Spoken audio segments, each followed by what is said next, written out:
Amigos que nos acompanham pelo site TN Brasil TV e pela coluna Jus Pará, hoje eu irei conversar agora aqui na redação da TN Brasil TV, no nosso QG, o nobre advogado Hugo Mercês.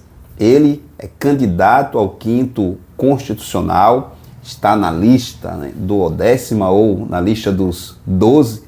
Não são os 12 apóstolos, mas são os 12 candidatos ao 5º Constitucional. Nobre advogado, muito obrigado por mais uma vez conversar conosco, mas desta vez aqui na redação. Eu já estava muito feliz, né, de te reencontrar, e agora eu estou mais feliz ainda de estar aqui no teu espaço, na tua equipe, com essa oportunidade de ter uma fala mais longa, né, mais atenta aí às perguntas que tu vais me fazer. E estou aqui à disposição, pode me perguntar o que quiser, não tem pergunta errada, não tem pergunta delicada. Eu, quando decidi submeter meu nome e minha trajetória à classe, né, nesse processo eleitoral do 5º Constitucional da advocacia, não tenho medo de pergunta não. Estou aqui, jornalista. É isso aí, inclusive a única exigência que o nobre advogado nos fez foi o café sem açúcar, né? Exatamente. Nem pauta nós elaboramos em relação ao que vamos tratar aqui. Bom, nobre candidato, nos processos eleitorais é bem comum inúmeras artimanhas, né, de envolvidos direto ou indiretamente no pleito, para beneficiar um candidato, para prejudicar outro candidato e assim por diante. A pergunta que te faço: vale tudo? O senhor deseja ser o próximo desembargador por meio da OAB. Mas a pergunta que faço, diante desse cenário, dessas coisas que acontecem, na sua concepção, vale tudo mesmo para chegar lá? Casimiro, o Conselho teve a árdua missão de formar uma lista duodécima. Éramos 28, 27 candidaturas e fomos reduzidos a 12. Um trabalho difícil, mas um trabalho que trouxe esperança para a advocacia. Dentre essas 12 candidaturas, são pessoas muito valorosas, muito virtuosas, representando perspectivas distintas da advocacia, pontos de vista distintos do que é o Estado de Direito, trajetórias diferentes, origens diferentes, né, representações políticas diferentes, e são todas muito valorosas. Eu acho que o maior compromisso da nossa classe é entregar uma lista sêxtupla que tem a cara da advocacia do Pará. E acho que a cara da advocacia paraense não é uma cara de artimanhas, não é uma cara de violências, é uma cara de pessoas reais, com seus erros, com seus acertos, com as desigualdades sociais que atravessam o nosso estado, com as desigualdades regionais que dificultam a atuação profissional de quem trabalha em Jacareacanga, ou de quem trabalha em Oeiras do Pará, ou em Curralinho, em Breves, ou em Conceição do Araguaia. E acho que esse processo eleitoral é uma oportunidade histórica que não pode se perder nisso que tu chama de artimanhas, né? Temos algo grandioso para entregar. Ok. Quando Hugo Mercês nasceu, não nasceu advogado, né? No livro da vida, no livro dos destinos, no livro da história, metafisicamente falando, talvez já estivesse lá escrito: esse aqui vai ser advogado. Mas como é que foi a tua caminhada até ser, né, um advogado, e o que representa a advocacia para você? Nunca foi um planejamento, né, da infância ser advogado. Na minha cabeça eu seria médico, né, um neurocirurgião. E no ensino médio eu tive aula com um Coronel Mário Ferreira Sobrinho, faleceu recentemente, inclusive, saudoso coronel. E ele nos deu aula de educação vocacional, alguma coisa assim. E ele falava que eu nasci para ser diplomata, Casimiro. E eu falava: não, coronel, eu quero ser médico. Ele: não, tu tens uma aptidão para diplomacia, tu consegue escutar as pessoas, buscar consensos. E aí ele pediu que eu estudasse sobre diplomacia. E aí quando eu fui estudar sobre diplomacia, eu falei: caramba, realmente faz muito sentido para mim, muito mais do que a ideia de, né, operar uma pessoa.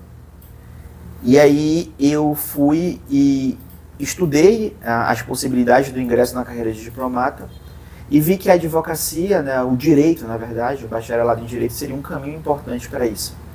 E durante a graduação, as pessoas começaram a me enxergar como um advogado. Falavam, olha, você é alguém capaz de escutar, você é alguém capaz de construir consensos. E aí eu percebi que a advocacia e a diplomacia são duas faces de uma mesma moeda, né? Talvez um para conflitos internos, né, ou mais locais, e outros para conflitos externos, internacionais. E aí, acho que a partir do reconhecimento das outras pessoas de que eu tinha aptidão para a advocacia, comecei a me dedicar à ideia de advocacia. E desde o primeiro dia de bacharel em Direito, né, que eu tirei minha OAB, passei antes de terminar o curso, eu encontrei na advocacia um lugar, né, um lugar profissional, um lugar de amadurecimento, um lugar de contribuição para a sociedade, um lugar que algumas vezes traz sofrimento, advogar envolve muito sofrimento, muitas inseguranças, mas um lugar que me constitui enquanto um ser humano, um ser político, um ser que vive em comunidade. Acho que o advogado que eu sou hoje é um aspecto da minha cidadania e um aspecto do meu trabalho, né? Eu sempre digo que é importante delinear isso. A advocacia é um lugar de trabalho, somos trabalhadores diante de qualquer coisa. Então a advocacia ocupa esse lugar da minha vida, né? É um espaço que eu me sinto um cidadão, um espaço que eu contribuo para a coletividade e um espaço de trabalho também. Agora, com relação à família, qual é a visão que o senhor tem em relação à família e a importância, né, da família nessa sua trajetória? Olha, é muito interessante porque eu sou a primeira pessoa com nível, né, com formação universitária na minha família.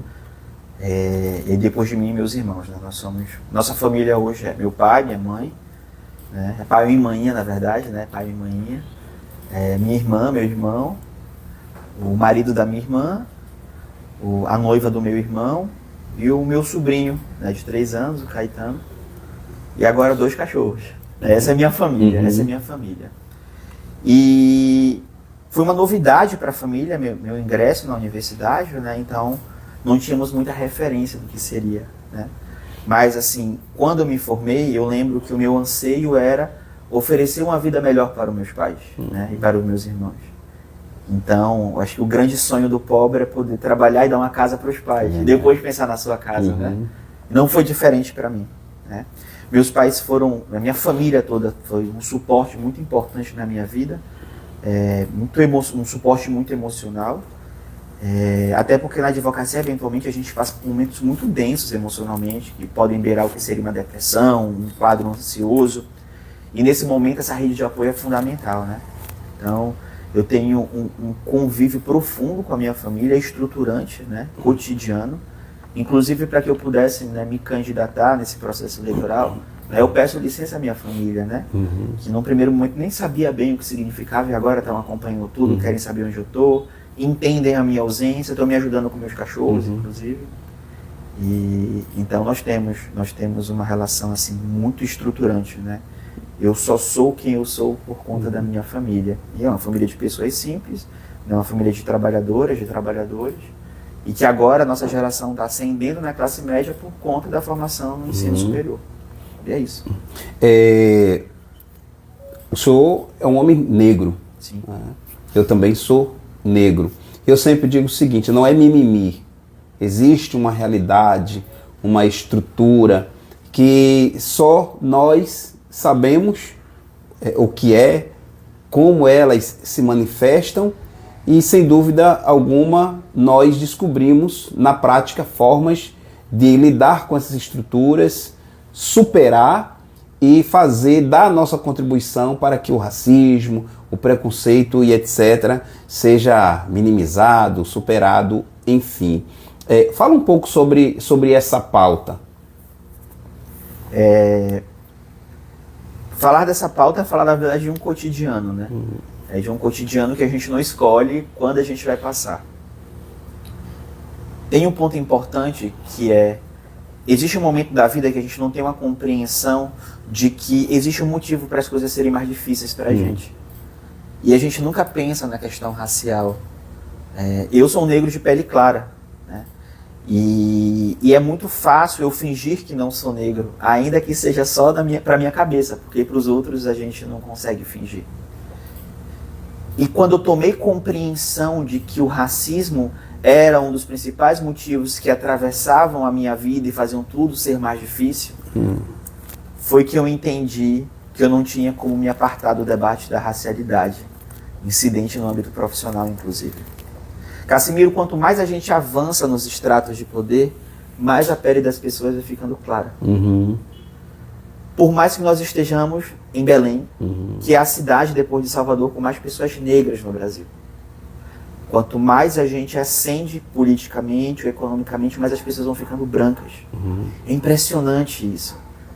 Eu lembro de uma vez que me convidaram para uma mesa com pessoas muito importantes e que, quando eu sentei nessa mesa, uma mesa de poder, eu tinha certeza que eu era negro, porque as outras pessoas eram tão brancas, tão brancas, tão brancas que não havia dúvida que eu era diferente. E eu percebi que essas pessoas, elas não aceitam a gente, elas toleram. E elas toleram por nossa utilidade. Para poder enfrentar o racismo, eu primeiro tive que tomar compreensão dele. Tornar-me negro, reconhecer-me como homem negro, não recusar minha negritude publicamente, eu reafirmo isso sistematicamente, porque seria fácil para mim dizer que não sou. Né? E entender como isso incide no meu inconsciente, no meu cotidiano, no preço que eu cobro pelo meu trabalho, ou nas cobranças que são desenvolvidas para mim. Durante esse processo do quinto constitucional tem um ponto importante, que existem pessoas negras que estão disputando esse espaço, né? E são pessoas que estão disputando com altivez, né? Com viabilidade. Nossa candidatura é de fato uma candidatura viável, né? Temos grandes chances de vitória. E o interessante é que começa a se mobilizar para parecer que as pessoas negras estão conflitando entre si, ainda que isso não exista. Então o que eu te digo é, a primeira estratégia que eu precisei empreender foi compreender como o racismo de fato incide no nosso cotidiano. A partir disso, eu entendi que o nível de cobrança sobre mim seria muito maior. Eu não tenho direito à mediocridade. Eu não posso esperar que as pessoas compreendam os meus erros. Eu não posso compreender que as pessoas entendam os meus limites. E a partir daí eu fui criando mecanismos de proteção, né?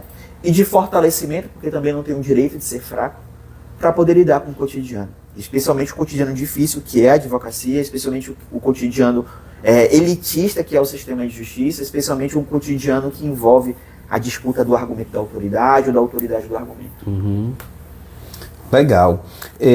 Eu acho que como ainda não tinha te entrevistado aqui, então eu não cheguei a conversar contigo sobre a figura, né, do juiz, que existe, né, na sociedade. Eu mesmo preservei essa imagem por muito tempo. Não vou dizer que ainda estou convencido de que mudei a minha visão, porque eu estaria sendo aqui hipócrita. A sociedade, né, vê assim, o juiz como uma figura meio que inacessível, que tem que ser temida.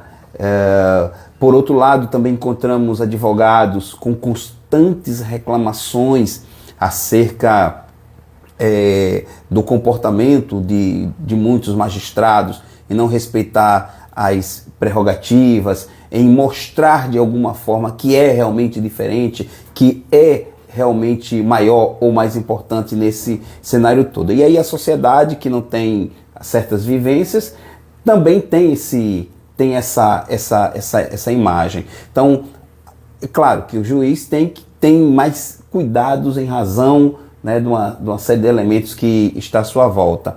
Mas se justifica, ou como se explica essas concepções que se tem acerca da figura de um magistrado? E se isso realmente tem fundamento, caso o senhor lá na frente seja o futuro desembargador, estará disposto a mostrar uma outra face, se posso dizer assim? Cassimiro, a resposta à tua pergunta, ela é uma resposta que talvez não comporte nenhuma opinião pessoal, né?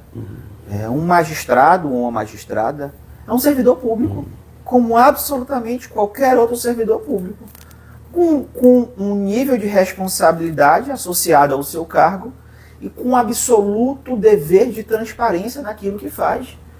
Estamos numa república. Qualquer pessoa que exerce uma fatia de poder tem o dever de transparência e de prestação de contas. Um magistrado não é diferente. O magistrado tem o dever de exercer sua função conforme diz a lei, a Constituição, as normas internacionais de direitos humanos, e um dever de absoluta transparência em relação ao trabalho que realiza. Com autonomia, com independência, com segurança. Mas é isso. É um servidor público no exercício de uma função pública limitada pela lógica do republicanismo e do Estado de Direito. Ponto. Acho que fora disso é pensar uma maneira um tanto marginal, tomando a lei como referência de margem, do que seria a figura da magistratura. Muito mais do que uma figura de poder, a magistratura é uma figura normativa, uma figura de lei, que se deve respeito, que exige protocolos para lidar com isso, mas que tem um compromisso de transparência e de prestação de contas em relação ao seu trabalho, que é cotidiano. Quanto mais exercemos um poder dentro da República, mais temos o dever de transparência e de prestação de contas. E na figura do desembargador da advocacia, acho que isso ganha um outro nível exponencial, né? Nós não entramos na carreira da magistratura pelo concurso público, mas pela legitimação da nossa classe e por outros filtros políticos e institucionais. Quando a gente busca este caminho, o nosso dever de transparência é ainda muito maior. Uma pessoa que ocupa a cadeira do 5º Constitucional e se distancia desse compromisso, ele está usurpando uma cadeira que não é dele e que é muito maior do que ele. A cadeira do 5º Constitucional da Advocacia foi uma escolha constitucional muito bem pensada e de muita responsabilidade. Não é maior do que qualquer outra cadeira de desembargo, e nem é menor. Mas é uma cadeira que está revestida de outras responsabilidades, dado que o processo de ingresso é diferente do ordinário. É um processo de ingresso constitucional.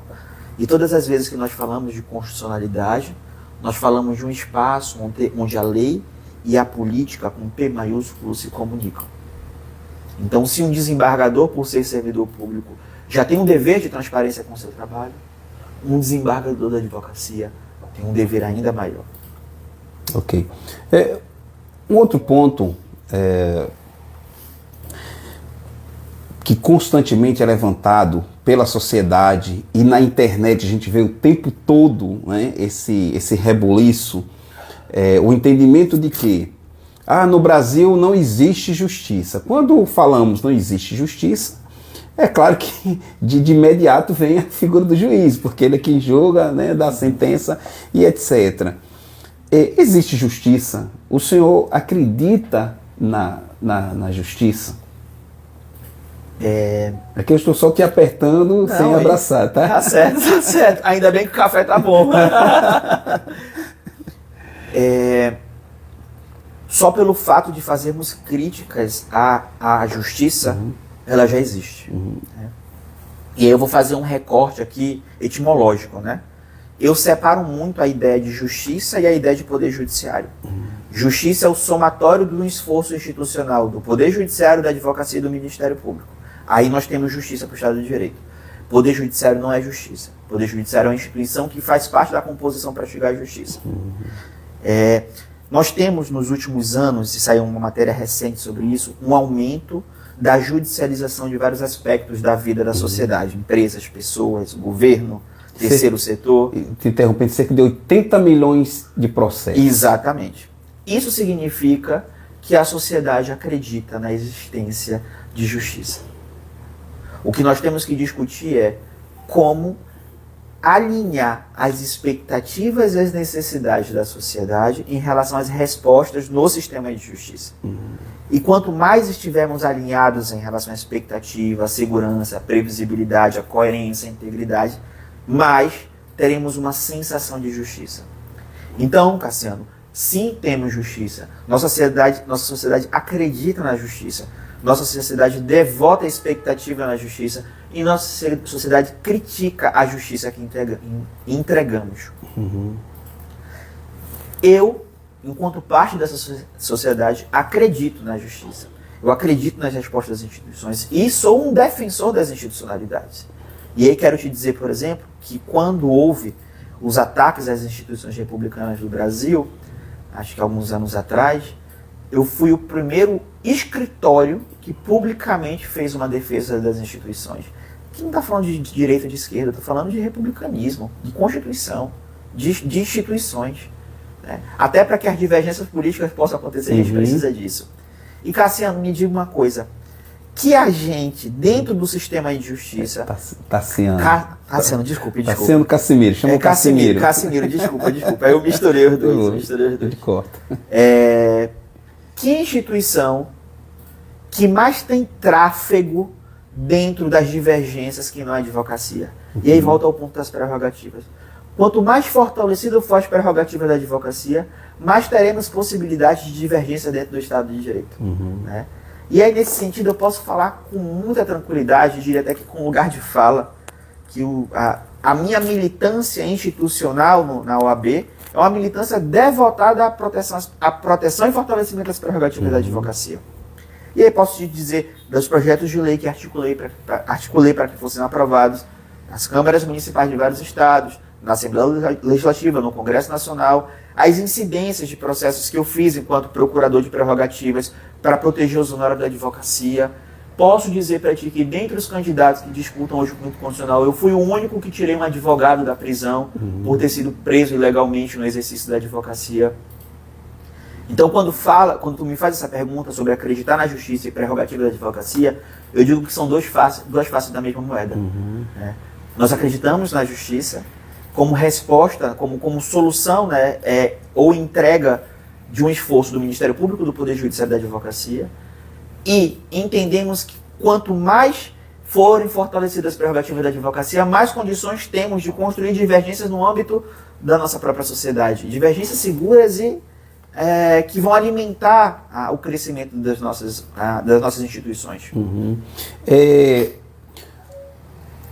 Contudo, o que chamamos de morosidade, né? Morosidade, porque quem tem uma causa na justiça, ela quer para já, né? Quer para já. E quando envolve recursos, etc, tal, aí é que, questão trabalhista, etc, aí é que a pressa é maior, né?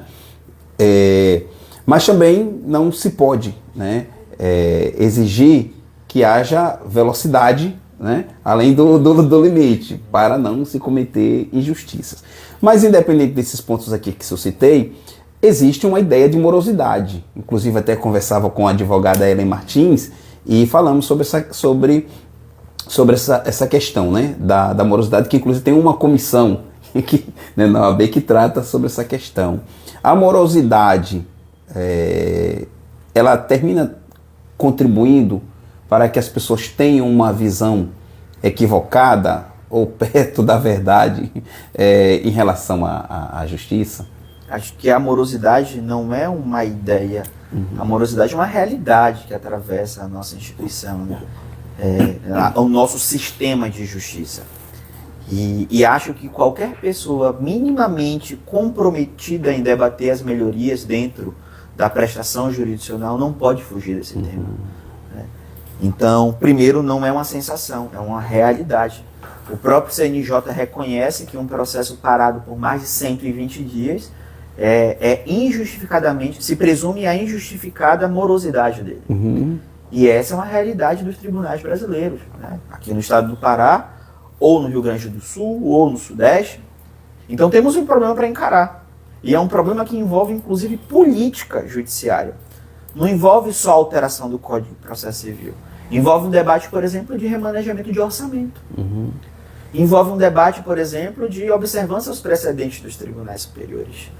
Envolve um debate também que tem que se discutir sobre a litigância para além do que diz a lei. Né? Eu odeio a expressão litigância predatória, inclusive já foi vetada, né, pelo STJ, mas precisamos discutir também como a gente incide no processo. Né? Sempre se fala que o advogado é o primeiro juiz da causa. E eu tenho essa compreensão, e meus colegas e minhas colegas, em sua maioria, também têm. Então temos também que tomar cuidado, né, com o tipo de peticionamento que nós vamos fazer e discutir a morosidade, compartilhando a responsabilidade entre todos os agentes do processo. O judiciário não pode fugir da sua responsabilidade, o Ministério Público não pode fugir da responsabilidade, a advocacia não pode fugir da responsabilidade, mas os nossos clientes, empresas, Estado, pessoas também não podem fugir das suas responsabilidades. Se eu puder avançar um pouco mais na pergunta, o modo como nós estamos respondendo à morosidade é um modo que em muitos aspectos me parece inadequado. As tentativas de conciliação forçado, por assim dizer, entre pessoas em processos judiciais é algo que me incomoda muito. Me incomoda muito quando uma mulher vítima de violência doméstica é chamada para fazer uma audiência de conciliação com seu agressor. E isso acontece aqui no Estado. Né? Tanto acontece que eu acionei a ouvidoria da mulher para que isso cessasse. Quando eu vejo uma idosa sendo chamada para fazer uma audiência de conciliação contra uma concessionária de serviço público e que a única coisa que ela pode fazer é parcelar essa dívida em 100 vezes, uma dívida que ela nem sabe a natureza, eu acho que essa não é a solução adequada para se resolver a questão da morosidade. A morosidade também existe porque nós temos um déficit de cobertura fora do Poder Judiciário, ou fora do sistema de justiça. Então é um problema que temos que encarar com altivez e não fingindo que ele não existe. Os advogados têm razão quando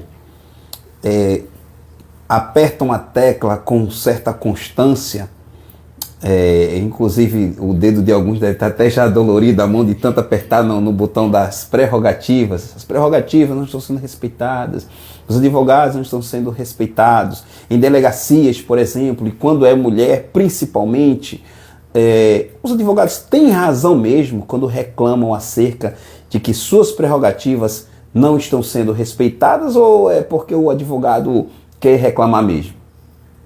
Olhe, nos últimos 5 anos da minha vida, eu fiz parte da Procuradoria Estadual de Defesa das Prerrogativas da Advocacia da OAB. Fui até o Procurador Estadual. E lhe digo que nesses últimos 5 anos, o meu maior desafio era manter a esperança na advocacia de tanto que nós sofremos violações das prerrogativas. Então, esse dedo doído de apertar na tecla das prerrogativas, ele tem uma razão. Né? Acho que o sistema de justiça, e esse é um grande desafio para o desembargador do 5º Constitucional, ele precisa alinhar suas escutas. Um processo ele não pode ser lido como algo que acontece apesar do advogado. Ele é algo que acontece porque há um advogado, porque uma advogada. Então, há razão para que essa tecla esteja acionada sistematicamente. E essa tecla acionada sistematicamente de violações prerrogativas, ela não pode ser descolada da realidade das desigualdades. Né? Quando eu assumi a Procuradoria Estadual, como Procurador Estadual, eu estabeleci paridade de gênero. Então, nós tínhamos o mesmo número de procuradores e o mesmo número de procuradoras. Estabelecemos também uma proporcionalidade entre os advogados da capital e advogados do interior. 54% da advocacia paraense, Cassimiro, ela está no interior do Estado. Então, minha procuradoria tinha que ter também essa maioria de procuradores e procuradoras do interior do Estado. Né?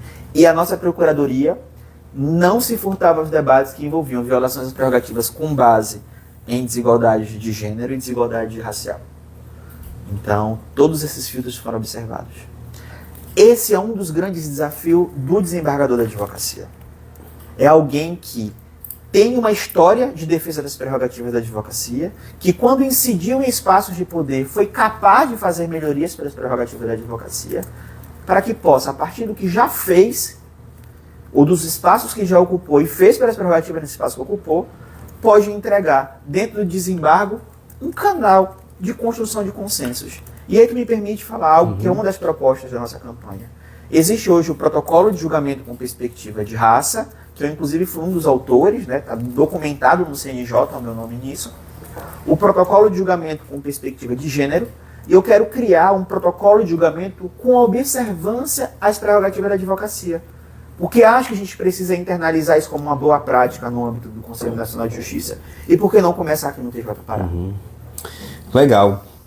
Estamos aí caminhando para o término do nosso bate-papo, mas ainda tem algumas perguntas relacionadas diretamente a esse processo, né, a eleição ao 5º Constitucional. O senhor acredita mesmo que pode, caso seja, né, o escolhido lá no final da história pelo governador Helder Barbalho, que conseguirá agregar, né, valor ao TJ, fazendo com que a classe sinta-se de fato representada e que alguns pontos que são apresentados como dilemas, como pontos, né, negativos, que essas questões da prerrogativa, ser devidamente aceitado, não é questão recebido, não é questão de privilégio, é questão de ser respeitado na qualidade ali do advogado. O senhor acredita que pode mesmo colaborar de forma positiva e não ser uma decepção para a classe, caso seja escolhido? Olha, Cassimiro, se eu não acreditasse, eu não levantaria da cama, né, para participar dos debates que envolvem o quinto constitucional da advocacia. E tem uns pontos importantes aí, né? Para além da minha crença pessoal, o meu compromisso é entregar mecanismos de controle sobre o meu próprio trabalho. Acho que essa é uma face do republicanismo. Você precisa presumir que a pessoa vai fazer o seu trabalho, mas você não precisa confiar cegamente. Você precisa oferecer mecanismos de controle sobre o seu próprio trabalho. E isso eu quero oferecer à classe, né? Penso que, mais do que promessas de campanha, eu peço que as pessoas olhem para o passado das candidaturas, das pessoas que estão candidatas. Esse passado, ele é o melhor fiador do que efetivamente pode entregar.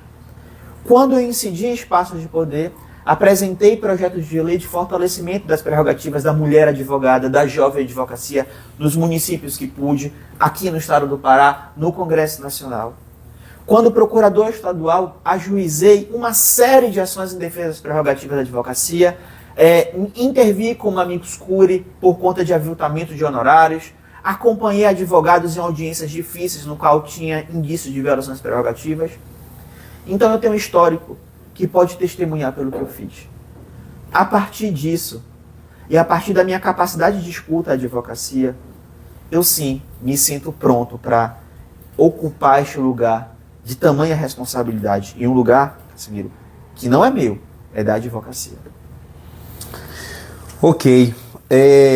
Como é que o senhor vê, por exemplo, no momento, né? Qual é a leitura aí que o senhor faz desse pleito e como é que tem sido? Falamos um pouco sobre isso lá na OAB, mas eu gostaria que nesse momento aqui, o senhor falasse qual é a análise que o senhor faz do pleito até o momento e como é que está a sua campanha. Perfeito. Vamos lá. Eu acho que tem um registro histórico muito importante. Esse pleito de consulta à classe, ele não ocorre no estado do Pará há mais de 11 anos. Nós temos 3 desembargadoras e 3 desembargadores do quinto constitucional da advocacia aqui no estado do Pará e acho que os debates que passam pela classe são fundamentais para a sua legitimação. Então nós temos um registro histórico importante. Além disso, é a primeira vez que nós temos paridade de gênero e cotas étnico-racial efetivamente implantadas numa lista do 10º. Esse é outro registro histórico. Mas nós temos uma questão complexa também aqui, que não temos como fugir do debate. Nós não temos paridade de armas no campo financeiro. Eu acho que o rosto da advocacia paraense é 1/3 da advocacia ganha menos de 2 salários mínimos. Uma pessoa que ganha 2 salários mínimos sequer poderia pagar a inscrição do quinto constitucional. Tanto que eu fiz um recurso e o conselho acatou meu recurso e reduziu o valor. Mas nós teríamos que dar condições de disputa deste processo com base em uma régua orçamentária que equilibrasse a disputa. E esse é um ponto que vamos amadurecer provavelmente no campo da história dos processos do quinto constitucionais. Essa é uma crítica que acho importante, ainda que seja difícil ser feita, né? E a pergunta que eu sempre provoco à advocacia é: se o senhor ou a senhora fosse candidato ao quinto constitucional, como seria a sua campanha? Seria uma campanha que a gente poderia pagar almoço para 100 pessoas em cada cidade que a gente viaja? Ou seria uma campanha que você ia pedir apoio para os amigos para se reunir e apresentar suas propostas, né? Então, se a gente quer um advogado ou uma advogada que represente a advocacia, nós temos que ter compreensão também que a advocacia paraense, somos trabalhadores e trabalhadoras, não tem uma fortuna que subsidie suas candidaturas. Esse é um ponto que é muito importante. Então, nesse caso, por exemplo, hoje poderíamos ter, vou usar aqui o termo poderíamos, né? Poderíamos ter um advogado ou uma advogada que é popular, reconhecidamente preparado, devida ilibada, mas não poderia participar de alguns pleitos da ordem porque não tem o recurso financeiro, o valor para pagar a taxa, né, a inscrição para poder... Então isso termina sendo um pouco injusto. Eu acho que em relação à taxa houve a redução, Sim. o que assegura uma maior participação. Inclusive, alguns candidatos e candidatas vieram falar comigo e falaram: olha, eu só me inscrevi porque o valor da taxa baixou. Eu achei isso incrível. O que acha que nós precisaríamos estabelecer um limite de gastos para a campanha, né, e a transparência, uma prestação de conta das despesas que nós temos para a campanha. Acho que esse é um registro que eu fiz na audiência pública preparatória para o 5º, e é uma reflexão que eu chamo a classe para se fazer, inclusive durante a própria campanha. Uma pergunta que eu digo: se você fosse candidato ou candidata, qual seria o tamanho da sua campanha? O fato de você não ter dinheiro diminui a sua representatividade, ou ao contrário, faz com que você se sinta ainda mais pertencente à advocacia do Estado do Pará? Legal, um ponto positivo e poderoso para refletir, viu? Advogado e advogada que poderia ter concorrido e ficou meio... Exato, né? Exato. Agora, o diálogo com os advogados, com advogadas, com os escritórios, é claro, é sabido, o senhor não tem a estrutura né, econômica tal que outros candidatos, né, sabidamente, notoriamente têm. Mas o senhor está no páreo, está indo em busca do voto, indo em busca do apoio, tem um bom discurso, consegue deixar muito claro o que o senhor pensa sobre os assuntos que lhe são perguntados. Como é que tem sido o feedback nesse contato? Vou fazer só uma brincadeirinha contigo, né? Quando tu falou que eu deixo muito claro o que eu falo, não deixo muito claro, eu deixo muito negritado o que eu tenho a dizer, né? Só essa brincadeirinha aqui. Cassimiro, o dinheiro que eu estou investindo, o que eu estou gastando na campanha, o que eu estou dedicando à campanha, é o dinheiro que eu ganhei na advocacia. Meus amigos estão fazendo vaquinha também, né? Então um dá 100, outro dá 200, né? Enfim, um me ajuda a dirigir, né? Outro me ajuda a organizar o café que a gente vai tomar na cidade, enfim, fora da minha moradia. Então tem sido um esforço coletivo. E eu estou impressionado como a nossa campanha está crescendo rápido, né? Nem nos meus melhores sonhos eu imaginei que iríamos conseguir esta convergência. Não tem uma cidade que eu não tenha passado, eu tenho viajado bastante, né, dirigindo o carro do meu irmão, porque o meu eu vendi para fazer a campanha, né, ou indo de ônibus, que eu não tenha tido feedbacks muito poderosos que me trazem esperança e uma certa serenidade no coração, que para além de levar o debate sobre as desigualdades sociais da advocacia para esse processo, nós somos uma candidatura absolutamente viável. Uma candidatura que de fato tem a cara da advocacia do Pará. Ok, enquanto estamos conversando aqui, a TV Norte, né, Pará, entrou em contato aqui conosco. Hoje eles cobrem a região, principalmente a região Nordeste, Sudeste do Pará. Eles estão interessados em a gente fazer depois aqui uma entrevista para que eles possam rodar lá na programação deles. Eu estava lá no Sudeste do Pará, segunda-feira, e no Nordeste do Pará ontem, né? Eu cheguei de madrugada e já vim para cá. Pronto, inclusive aqui o Marcones, nosso amigo, ele que é o diretor lá, já está até mandando aqui o link para a gente dar uma entrada aqui ao vivo. Vamos aqui concluir essa entrevista para que a gente possa entrar ao vivo lá na TV, tá? Então, para a gente concluir, diretamente, né, para o nosso público, tá? Porque o senhor deseja ser, né, já coloquei o senhor aqui no meio aqui, né? Mas é o hábito, né? A gente nordestino recriado chama todo mundo de senhor. Então, por que acredita e por que deseja ser, né, o desembargador do Tribunal de Justiça do Pará? E finaliza, né, com seus agradecimentos e, claro, pedindo seu voto. Obrigado. Eu não estou atrás de um emprego. Eu submeti meu nome à advocacia paraense porque eu tenho um propósito de levar a cara das advogadas e dos advogados do Estado do Pará para a cadeira do desembargo. Só quem escutou as dores dos seus constituídos e quem também sentiu as dores dos seus constituídos enquanto advogado e advogada é capaz de falar pela advocacia. Nos últimos 13 anos da minha vida, cotidianamente eu escutei a dor de pessoas que buscavam respostas no sistema de justiça. Isso me legitima, muito humildemente, a pedir o voto de cada advogado por todo o Pará. Dia 11 de agosto, vote 51. E eu sempre digo que o meu propósito vem antes do meu nome. Eu sou porque nós somos. Hugo Mercês, o desembargador de toda a advocacia do Pará. Muito obrigado pela oportunidade.